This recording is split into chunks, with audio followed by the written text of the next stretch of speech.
এই হলো হাজীগঞ্জ রামকৃষ্ণ মিশন, যে সর্বধর্ম সমন্বয় করেও রামকৃষ্ণ মিশন বাস্তবায়নে।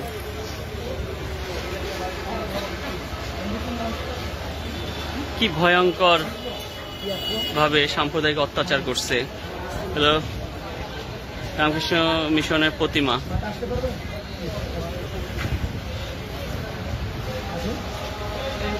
পশুরা পশুদের মতন করে নৃশংসতা চালিয়েছে।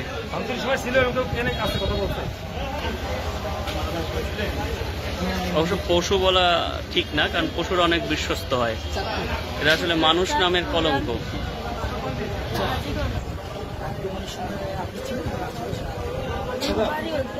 হিমাংশু চক্রবর্তী আছে, ওনারা এই কিন্তু প্রথম অ্যাটাকটা করতো, ওনারা একটা ভিডিও আপনি নেবেন। আমার 1% চার্জ আছে।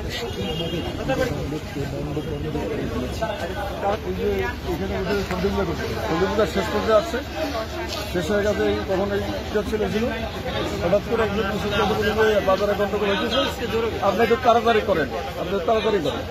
এই মুহূর্তে দল দিতে ঢুকছে, ধর ধর ধর ধর তারা বিগত এলাকায় এই টাকায় ওই একটা কাপ, ওইখানে আর টাকা দুটা কাটে আমার মারছে। আমি ভিতর দিয়ে ওই দিকটা এর প্রথমবারের কথা। আপনাদের এখানে এই রামকৃষ্ণ মিশনের মহারাজ কোন মহারাজ দায়িত্বে আছেন? উত্তর মহারাজ। হ্যাঁ, উত্তর মহারাজ। সেক্রেটারি হলো মিলন হালদার, সভাপতি আছেন। আচ্ছা আচ্ছা। তাহলে রামকৃষ্ণ মিশন তো সর্বধর্ম সমন্বয়ে বিশ্বাস করে, তারপরেও ওরা রামকৃষ্ণ মিশন এমন ভাবে নৃশংসতা করলো। তারা তো রামকৃষ্ণ মিশনকে একটু ছাড় দিতে পারতো। একবার না, পরপর তিনবার। তিনবার? একই দিনে তিনবার।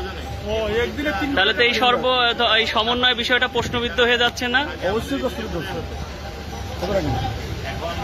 আমি ৭৪ সাল থেকে এখানে পুজো করি, এই দুর্গা পুজো করি। আচ্ছা, এইগুলি সব খোলা ছিল, আমরা খোলা কিনি কোনো রকম আমরা দেখিনি। এমনি এলাকা পড়াতে আসতেও পুজো ঘটনা এরকম ঘটনা মানে ৭১ হয় নাই। এর ওদিক দিকে আসছে তো। কি কি স্লোগান দিছে? আমি তো তখন ভিতরে চলে গেছি দৌড়ে উপরে। তারপরে কি হয়েছে, ভয়ার খালি উপরতে খালি কি আসছে, এরকম পাথর আছে, ঘরের উপরে পাথর গিয়ে পড়ছে, গ্লাসের মধ্যে পড়ছে, ইটে পড়ছে। কিন্তু তারা আমার বইটারে সিরা সব ফেলা